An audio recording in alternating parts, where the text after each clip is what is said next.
لقيت حد دخل كلمني على انستجرام قال لي معتز انا نفسي هشتغل في الماركتنج وابقى من اجمد الناس فيه، عشان مش عايز اقبض بقى 5000 جنيه و10000 جنيه وعايز اقبض اكتر من كده واشتغل في شركات بره والكلام ده كله. فتنصحني اعمل ايه؟ انا ميح في الماركتنج. هو ما قالش كده بالظبط، مش حافظها بالظبط، بس هو يعني جملتها كده. فالراجل سؤاله حلو الصراحه، واي حد كتير هتلاقيه بيساله سواء لسه بيبتدي في المجال او هو اصلا في المجال. فتعالى نتكلم عن الموضوع ده كده، ايه دردشه صحاب. يلا بينا.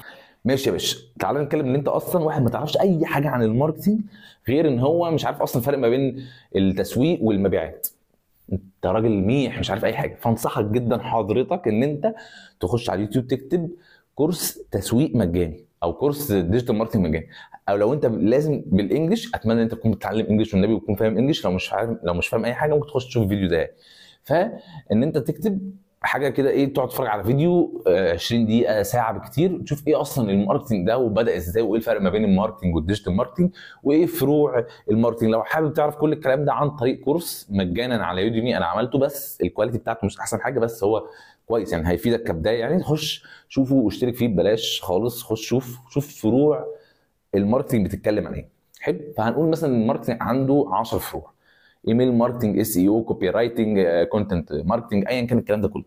فانت عرفت الفروع بتاعته. فانت بعد ما تعرف الفروع شوف انت ميال لانهي فرع. انت راجل بتحب الكتابه، فخلاص انا هروح لحته الكوبي رايتنج. فانت لو بتحب الكوبي رايتنج في كورس تحت كده مجانا طول شهر رمضان، على حسب الفيديو ده هينزل امتى الصراحه، تقدر تخش تشترك فيه مجانا يعني، وهيفيدك ان انت لو مش فاهم اي حاجه لحد ما تشتغل ان شاء الله. المهم، لو انت بقى بتحب مثلا الافكار الابداعيه، حاجه بقى كرييتيف ادفرتايزنج، تشتغل في الاعلانات. لو انت بتحب يا سيدي تصوير الفيديوهات كده، ممكن تعمل تشتغل بقى كونتنت ماركتنج. كل الكلام ده شوف انت اكتر فرع انت حابه وبتشتغل عليه. لو انت بقى بتحب الاعلانات اللي هي الادز، الميديا باينج، تشتغل فيها ايا كان الكلام ده، ايا كان الكلام ده كله.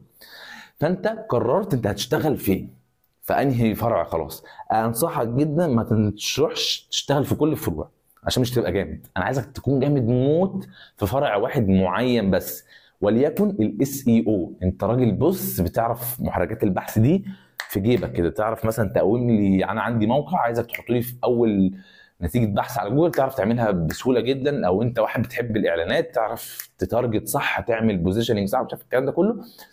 بص انت راجل تنين، انا عايزك تبقى راجل تنين في فرع واحد. فرع واحد تمسكه 6 شهور لسنه انت جامد فيه. عايزك تبقى احسن من 95% من الناس. ازاي تبقى احسن من 95% من الناس؟ عن طريق انت تشوف كورس. لو كوبي رايتنج خش شوف الكورس اللي تحت اهو. لو اي حاجه تانية خش شوف اي كورس تاني. وان شاء الله برضه هبتدي اعمل كورسات بشكل شهري. فانت تقدر تشوف مثلا الكورس، لو ما عجبش الكورس روح شوف كورس تاني، مفيش اي مشكله عادي. خدت الكورس، فهمت انت كده المجال بيتكلم عن ايه، ابتدي اقعد درب ايدك عن الحاجه اللي انت بتعملها، سواء كتابه بقى، سواء اعلانات، سواء ايا كان. ابتدي اسمه ايه ده، مرن ايدك. وبعد كده انصحك جدا ان انت تنزل تدريب في شركه. انت راجل ميح مش فاهم اي حاجه في ماركتنج، فتبتدي تنزل تدريب في شركه، تقول لهم انا هنزل اشتغل ببلاش بس شغلوني معاكم. فهتشتغل معاهم لمده 3 شهور او 6 شهور، وبعد كده ان شاء الله هيدوك مرتب. في خلال 3 6 شهور دول انا عايزك بقى تعمل حاجه ما حدش بيعملها خالص، اللي انت تجيب كتب عن المجال ده او الفرع ده. سواء انت دلوقتي ده انت كوبي رايتر، فانت هتجيب الكتاب ده كوبي رايترز هاند بوك، فده انت تقعد تقراه، وتجيب كتابين تاني تقعد تقراهم عن الكوبي رايتنج. انا متاكد انت خلاص انت دلوقتي وحش. انت دلوقتي تقدر تخش تحط رجلك في اي شركه وتقول لهم بقول لكم ايه، انا جامد موت، وادي البورتفوليو بتاعي، وادي السي في بتاعي، وادي كل حاجه. موضوع السي في ده ان شاء الله انا هعمل عليه فيديو يعني، فميك شور ان انت عامل مشترك في القناه. وفضلت بقى حاجه واحده، انت دلوقتي عايز تنطلق للعالميه، عايز تقبض 3000 دولار في الشهر او 5000 دولار في الشهر. مش عايزك تطمح قوي في الاول. سيبك من الفيديوهات اللي يقعد يقول لك ازاي تحقق 1000 دولار في الشهر و2000 دولار في الشهر والكلام ده كله، عشان بيضحكوا عليك يعني. الصراحه في ناس بتعملها بس قليلين جدا اللي بيعملوها.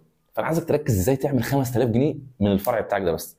يعني ازاي تعمل اول 5000 جنيه، بعد كده ازاي تعمل يبقوا 10، بعد كده ازاي يبقوا 20، بعد كده ازاي يبقوا 50، بعد كده ازاي يبقوا 100، بعد كده بفكر بقى في ال1000 10000 دولار والكلام ده كله. بس في الاول ابتدي صغير. انا اسف جدا بس انت دلوقتي في ليفل زيرو، ما تقعدش تقول انا عايز ابقى في ليفل 50، لا، ابتديها واحده واحده سلمه.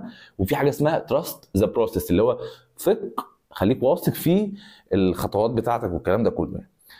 فانت دلوقتي بقيت جامد موت لو انت معاك الانجليش بتاعك فلوينت جامد مود، بتتكلم نيتف بالظبط وجامد جدا، هتعرف تشتغل بسهوله جدا في شركه ريموت من مصر ويدوك يا عم $3000.